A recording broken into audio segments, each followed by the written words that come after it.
I love a good biscuit, but I love them even more when Trishy makes them for me. I know you do, and that's why today we're going to make chocolate melting moment biscuits. And what makes them melting is they've got a beautiful, very short texture. So there aren't many ingredients in them. Great. They're quick to make and they keep really nicely too. Fabulous. To make them nice and short, we've got quite a lot of butter. So it's 185 grams of butter. And into that will go the icing sugar, which has been sifted. So using the icing sugar gives a nice soft texture too. And we just need to cream that first. Okay.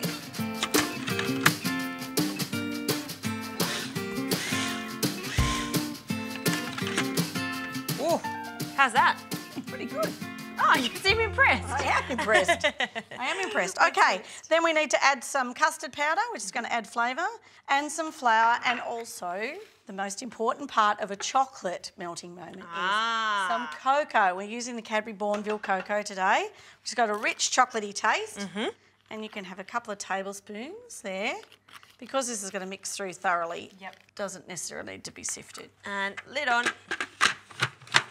And I'll blitz this. All right. It's a good little dough there. Happy with that? Yep. We just need some teaspoons and some trays. Okay. All we need to do is to roll teaspoonfuls of the mixture. Roll them into balls.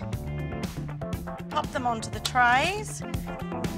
And then we'll press them down a little with a fork and bake 160 for around 10 to 15 minutes. Bickies are out of the oven. They look almost too perfect, Trish. They're not broken, they're soft, they're a lovely even colour. That's right.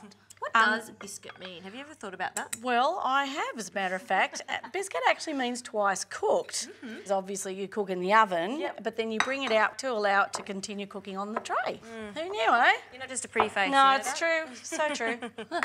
So we've combined soft butter and icing sugar. Shall I keep mixing that? Yes, please. And I'm going to add some cocoa to that, because this is what makes these ones a little bit different today. Because usually a melting moment is made just with a custard powder and it has that beautiful soft texture and shortness to it. But, you know, we like to mix it up a bit around here. Yeah, and I like a double whammy of chocolate. Well, all the better to have it chocolatey, if you ask me. Absolutely. So all we need to do now, once the biscuits are nice and cool, is to sandwich them together with this, and this will actually firm up as it sits. All right, well, these have cooled down. Great. And I'm just... So it's just about sandwiching them together. How much is too much? Oh, well, I suppose if it starts busting out the sides, it might be too much. You could pipe it in, but you really don't need to. There you go, beautiful. They look absolutely perfect. We've got a little purple stand here. It's that thing, purple and brown. Those colours just work. They work well together, it's true. And I'll put a few more on there. And how long in advance can I make these? Oh, the butter frosting will sit at room temperature, so there's no need for these to go back into the fridge. So they'll sit in an airtight container for a good couple of days, I would think. If they last for that Well, there's that too, of course. I'm wondering whether you might like to try one, Justine. I might try one. Twist your arm.